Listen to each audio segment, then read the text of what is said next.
Yun! Good morning mga kabsat, Post Joey here! Saturday, may work pa tayo. Sana Yung iba, start na ng bakasyon nila kagahapon. Ay, ngayon pala. So kagahapon, last day nila, Friday. Nagbigay na ng bonus. So tayo ngayong araw, magkakaroon tayo ng vlog. Papakita ko sa inyo yung start ng aking trabaho. First, pupunta ako sa likod ng company namin.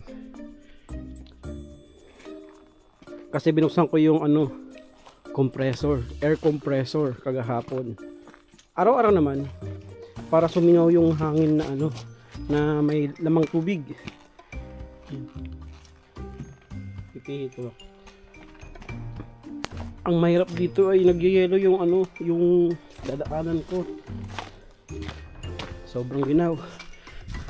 Ngayon mga kabsat nasa -4. Malamig pa rin. Pero mas malamig next week.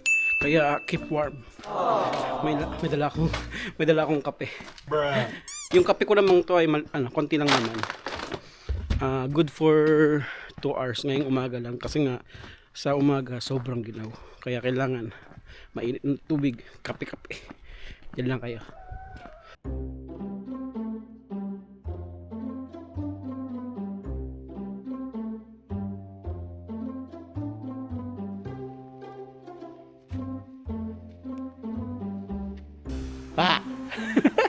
Super skip tayo mga kabsat. Alas 10 na ng umaga. Coffee break tayo. So kanina nagputol ako ng kahoy. So 30 piece lang naman yung kahoy na palitan na gagawin. Kaya sobrang bilis din. 2 oras din ako nagputol. Yan yung mga kahoy na pinuputol ko. So ngayon nilipat tayo ng pwesto sa kabila. Coffee break muna tayo. Kapagod. Napakaginaw kanina.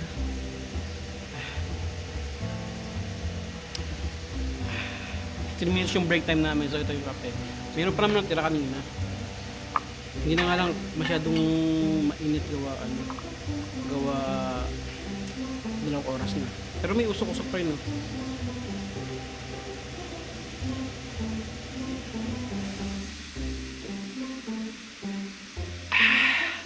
Sarap. Maxim Coffee, napakasarap. Gusto nyo yun, maging model tayo ng Maxim Coffee. Pero yung yung ipapalagok sa atin ni 1 gram. ginagawa mo. Ito naman yung susunod kong gagawin. Gagawa kami ng box. Bubuin namin yan, ape at saka yope. Tapos yung kasama ko, taga-tali. Bali yan. Wala naman ang deliver ngayong araw, pero magkatambak kami. Baka magpalas stress pa si Amo, sayang 2 oras. Pero ewan ko ba kay Amo, patambak ng patambak yun, mahilig siya magpatambak. Ayaw niyang nawawalan siya ng tambak kasi nga may bago siyang slogan, maingay yung compressor. Ang slogan niyang bago ngayon ay we are the Purim. You order, we deliver agad. Walay hassle. Bruh. So mamaya pagkatapos namin magtambak dyan ng 90, siguro pitong patas at kalahati lang yun. Tapos magtatambak na ng ulit kami rito sa Ape-Yope. Tapos hintayin natin kung may bonus ngayong araw. Expected naman na na last day ngayon kasi nga wala nang deliver. Pero nitong mga nakaraang linggo, talagang sobrang busy kami mga kabsat. Ang dami namin gawa. Nag-skip ako ng video kanina kasi nga yung amo namin katabi ko kanina, so hindi naman ako pwedeng guys, ito magpuputol ako. Baka may sitayin tayo, bakit tampalin tayo. So mag-start na kami ng trabaho guys. Sa ibang pwesto naman tayo ngayon. NPA tayo. No Permanent Association. Bruh. Ha?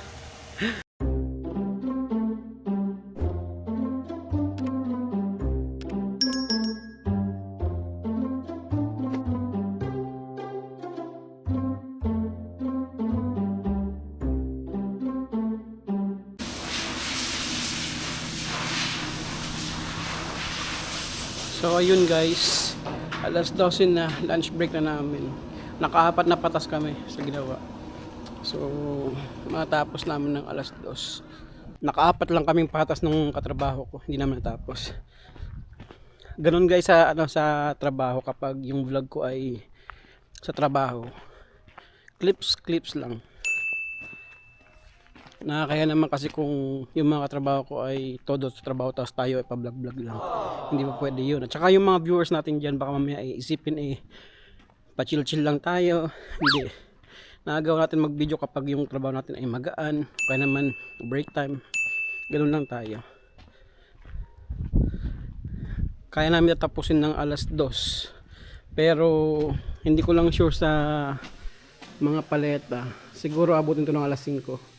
Mas okay kung alas 5 para whole day. 8 oras, 120,000 won yun. Mahigit kasi nga ngayong January tumaas naman na yung sahod. Kulang-kulang 5,000 pesos din yung 8 hours.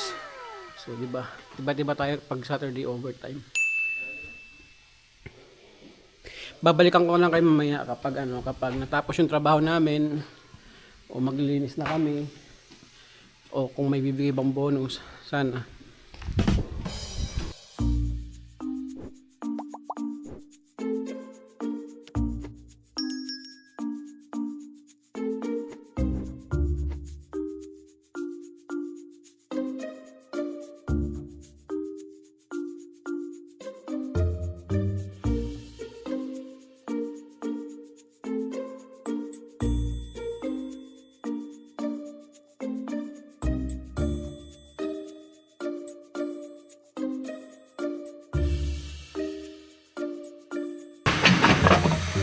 Nagsabi na yung anak ng amo namin na maglinis daw kami pero tatapusin na ito. 4:30 guys. 30 minutes kami maglinis.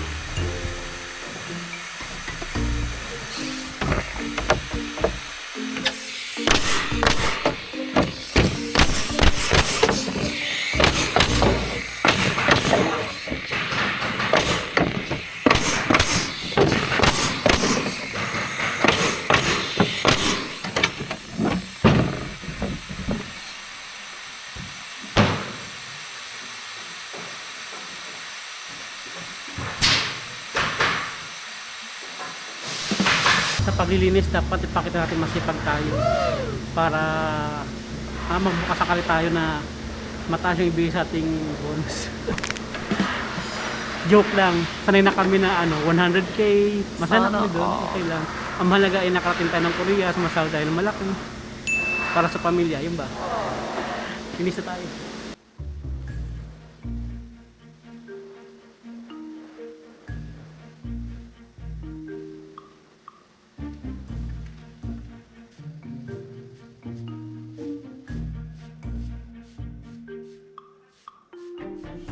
Baka akala niya ako lang yung masipag dito. Ako lang nagtatrabaho. Pakita ko sa inyo yung mga katrabaho ko.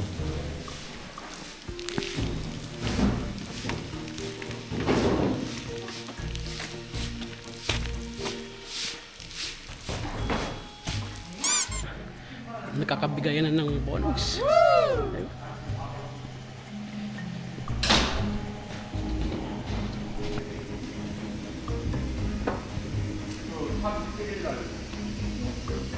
Tanda. Ha? Sa likod. Sa likod.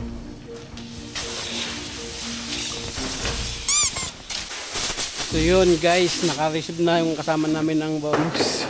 Sa kanya inabot. Magkano Ben? Tigilan tayo? 125. Ha?